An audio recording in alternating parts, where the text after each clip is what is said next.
Hello everyone, welcome to my channel. जय हो सूर्यदेव। आप सभी को मकर संक्रांति की हार्दिक शुभकामनाएं।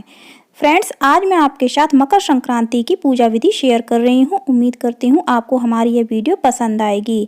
मकर संक्रांति की पूजा करने के लिए जहां भी हम चौकी लगाएं उस जगह पर सबसे पहले हम अच्छे से पोंछा लगा लें। उस जगह को हम अच्छे से स्वच्छ कर लें।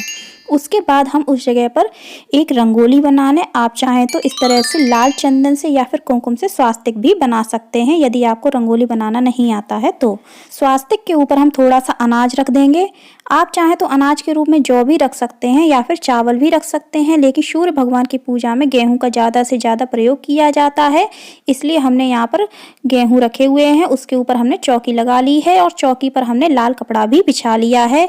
सूर्य भगवान की पूजा में लाल रंग का ज़्यादा से ज़्यादा प्रयोग किया जाता है। अब हम तस्वीर को चौकी पर आसन देंगे। आसन देने के लिए हमने कुछ पुष्प रखे हुए हैं।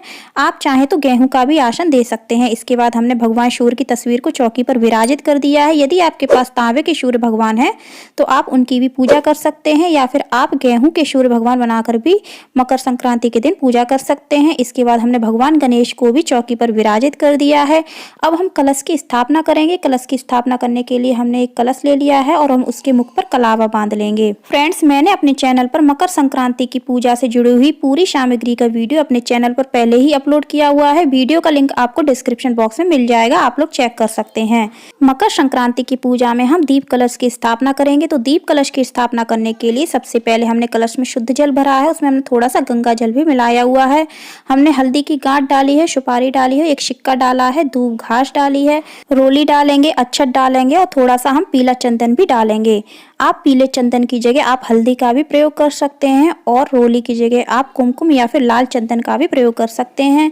इसके बाद हमने कलश के मुख पर लगाने के लिए अशोक के पत्ते का प्रयोग किया है। यदि आपको आम के पत्ते मिल जाते हैं तो आप आम के पत्ते भी लगा सकते हैं। अब हम अशोक के पत्तों को लाल चंदन और पीले चंदन से टीक लेंगे। उसके बाद हम इन पत्तों को कलश के मुख पर लगाएंगे। कलश के मुख पर हम कटोरी रखेंगे जिसमें हम थोड़ा सा अनाज डालेंगे। अनाज के रूप में आप गेहूं, जौ या फिर चावल का यूज कर सकते हैं, लेकिन सूर्य भगवान की पूजा में जैसा कि मैंने आपको बताया कि गेहूं का प्रयोग ज्यादा से ज्यादा किया जाता है, इसीलिए हमने गेहूं का प्रयोग किया है। यहाँ पर हमने कलश को आसन देने के लिए भी गेहूं का ही प्रयोग किया है। अब हम कलश पर लाल चंदन या फिर रोली से स्वास्तिक बनाएंगे। उसके बाद हम कलश के मुख पर एक देसी घी का दीपक भी रखेंगे।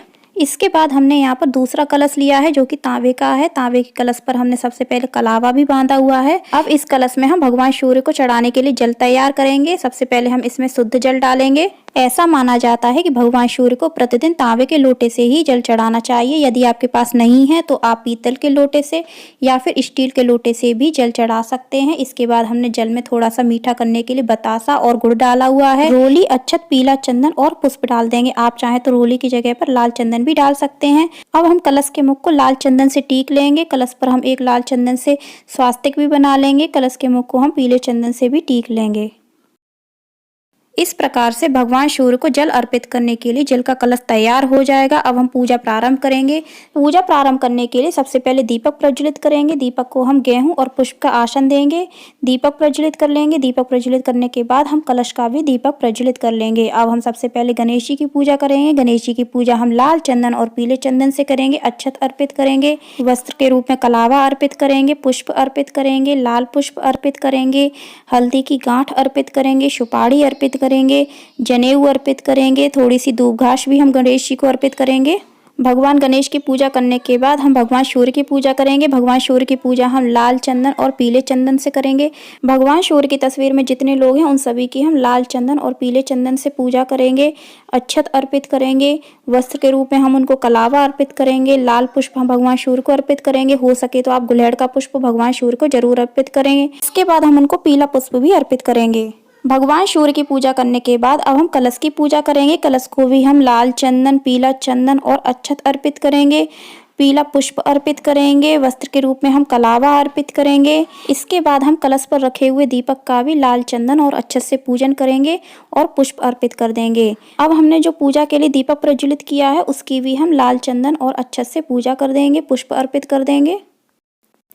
सभी भगवान की पूजा करने के बाद अब हम सभी भगवान को इत्र लगाएंगे। हम भगवान सूर्य को इत्र लगाएंगे, गणेश जी को इत्र लगाएंगे, कलश को इत्र लगाएंगे। इस तरह से हम भगवान को गंध भी अर्पित कर देंगे। अब हमने जो भगवान के लिए भोग बनाया वो भी हम भगवान को अर्पित करेंगे। जैसे कि मकर संक्रांति के दिन खिचड़ी बनाई जाती है तो उसका भोग आप भगवान सूर्य को जरूर लगाएं। इसके बाद भगवान सूर्य को आटे का हलवा बहुत पसंद है, आप उसका भोग लगा सकते हैं। जैसे कि सर्दियों में गाजर का हलवा भी बहुत चलता है तो आप उसका भी भोग भगवान सूर्य को लगा सकते हैं। तिल गुड़ की गजक का भोग लगा सकते हैं। यहाँ पर मैंने मूंगफली की गजक का भोग लगाया, आप गुड़ का भोग लगा सकते हैं। इसके अलावा मैंने यहाँ पर गुलाब जामुन का भोग लगाया, आप कोई भी लाल मिठाई का भी भोग लगा सकते हैं। लाल फल का भोग लगा सकते हैं, लाल फल के रूप में आप सेब का भी भोग लगा सकते हैं या फिर आप नारंगी फल के रूप में संतरे का भी भोग लगा सकते हैं। मौसमी फल यहाँ पर मैंने अमरूद का भी भोग भगवान सूर्य को लगाया है। तो इस तरह से हमने भगवान सूर्य को भोग भी अर्पित किया है। इन सभी के अलावा हम भगवान सूर्य को कुछ दक्षिणा भी अर्पित करेंगे। अब हम सभी भगवान को धूप दिखाएंगे, आरती करेंगे। सबसे पहले हम गणेश भगवान की आरती करेंगे, भगवान सूर्य की आरती करेंगे। मकर संक्रांति के दिन आप चाहें तो हवन भी कर सकते हैं। इस तरह से हमारी पूजा संपन्न हो जाती है। हम सभी भगवान के चरण स्पर्श करेंगे, हाथ जोड़ेंगे, आशीर्वाद लेंगे और हम अपने परिवार की सुख शांति की कामना करेंगे। इसके बाद हम मकर संक्रांति के दिन जो भी सामग्री दान करते हैं उसको हम एक जगह इकट्ठा करके भगवान के पास ही रख लेंगे। पूजा समाप्त हो जाने के बाद अपनी साड़ी का पल्ला या फिर दुपट्टा का छोड़ लेकर के और हाथ में थोड़ा सा जल लेकर के उसके ऊपर से 2 बार घुमा देंगे। इस तरह से हमने जो सामग्री ली थी उसको हम दान कर देंगे। आप यह सामग्री किसी को भी दान कर सकते हैं, किसी ब्राह्मण या फिर ब्राह्मणी को भी दान कर सकते हैं। इसके अलावा आप अपनी ननद, जेठानी या फिर सास को भी दान कर सकते हैं, बेटियों को भी दान कर सकते हैं। तो फ्रेंड्स, ये थी मेरी छोटी सी पूजा विधि। आपको कैसी लगी मुझे कमेंट करके जरूर बताना। वीडियो पसंद आई हो तो लाइक करना, शेयर करना, हमारे चैनल को सब्सक्राइब करना, बेल आइकन को प्रेस करना, कमेंट में जय सूर्यदेव अवश्य लिखना। धन्यवाद।